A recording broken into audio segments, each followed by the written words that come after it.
با درود به دوستداران فرهنگ این کهن مرز و بوم. درباره کوروش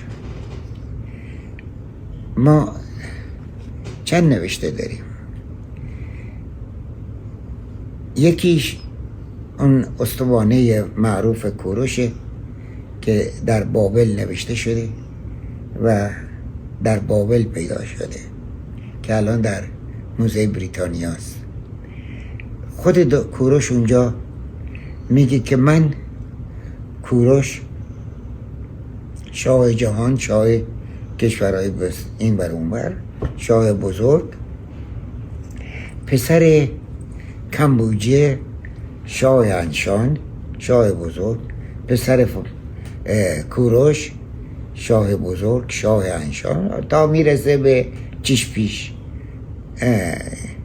که میگه من از نوادگان اون هستم. چیش پیش به نقل از بیستون که در اونجا داریوش بزرگ سلسله نسب خودشو میگه، پسر هخامنشه که این سلسله به نام هخامنشی خوانده میشه. کوروش خودش میگه من انشانیم،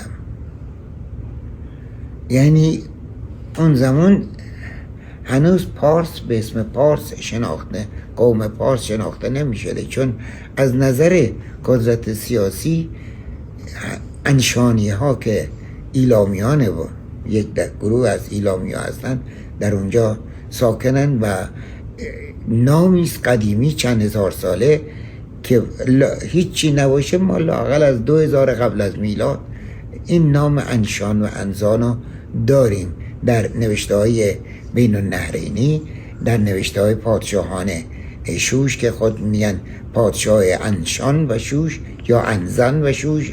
انشان و انزن یکیه، مال هم دوره ایلامی میانه هم دوره بعدی، همه میگن پادشاه انشان شوش.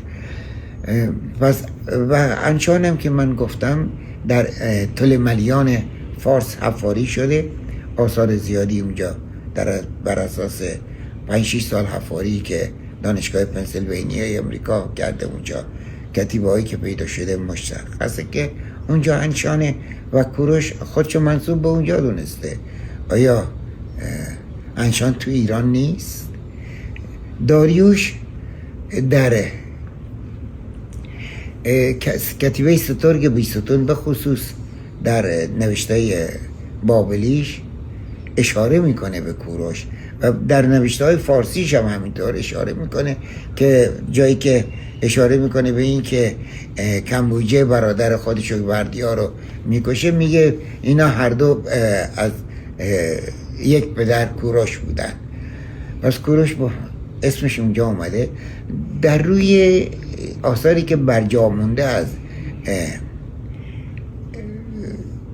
پاسارگاد ما نگاه میکنیم، روی لبه دامن یک نقش که بالاش رفته، از بین رفته، ما نام کوروش رو میبینیم به 3 خط و 3 زبون، و همچنین بر جرز یکی از سنگای دیواره اونجا که نام کوروش به 3 خط و 3 زبون فارسی باستان، ایلامی و بابلی نو نوشته شده.